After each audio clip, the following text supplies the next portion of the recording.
Come and explore Milan with me. Our day started super early because we had to get a coach all the way to Stansted Airport, and our flight was at 6 a.m. As we set off into the sky, we were only there for 2 hours, which was fairly short, and then we arrived in Milan. From there we had to take another coach into the city. Our first activity for the day was to find lunch. We went to this highly recommended Pia Dinner shop. Pia Dinner is an Italian flatbread. They had such an amazing selection that would satisfy all diets. And the server even recommended us this lemonade that was absolutely delicious. I chose the tuna flatbread and my husband chose the salmon flatbread. I chose the wholemeal flatbread and mine definitely looked a bit more substantial than my husband's. The sandwiches and the services were great, so I'd really recommend a visit if you're ever in the area. It's near the central station. We then rode the metro to head to the apartment that we had booked. As we exited the metro, we saw the magnificent Duomo. This is one of the landmarks in Milan and it's a cathedral. We checked into our apartment and then got ready for a busy rest of the day. We came back to the square with the Duomo and saw this lovely galleria. Galleria Vittorio Emanuele II. That's my best attempt at pronouncing it properly. The gallery is an amazing piece of architecture and I would recommend everyone takes a stroll through there. It also has lots of fancy places to eat and shop.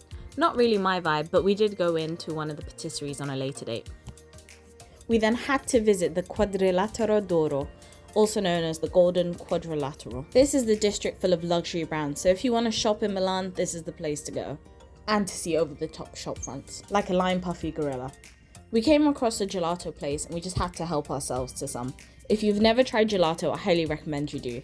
There's something magical about it, and I'd recommend both the normal gelato and the gelato without milk, which we would call a sorbet. We then continue to explore Milan. My husband's form of a souvenir usually requires us to go into a sports store.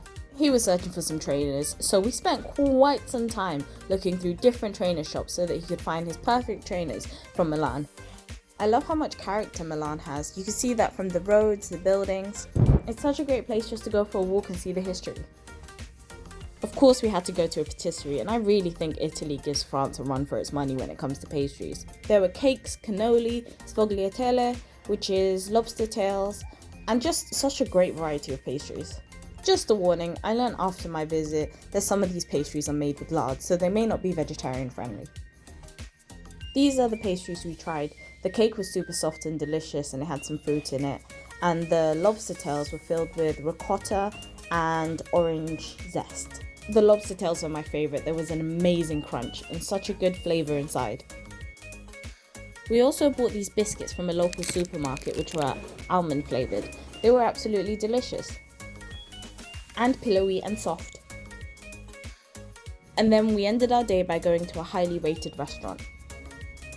Now, I couldn't find a halal Italian restaurant in Italy, but this place had lots of options that were vegetarian. We ordered a pizza, some focaccia, which is Italian bread, and baked fish, and baked gnocchi, which is a potato-based pasta. We weren't big fans of the pizza because it had a white sauce, but everything else was delicious. The focaccia was great, and the gnocchi, I could have had tons more. We then came back to our station that led us to the Duomo again, and then we ended our night.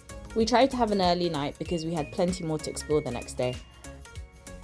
In the next video, I'll be sharing what the Duomo looks like on the inside, what a traditional Italian breakfast is, and what we had in a fancy patisserie in the Galleria. Like and subscribe so that you're notified for the next video.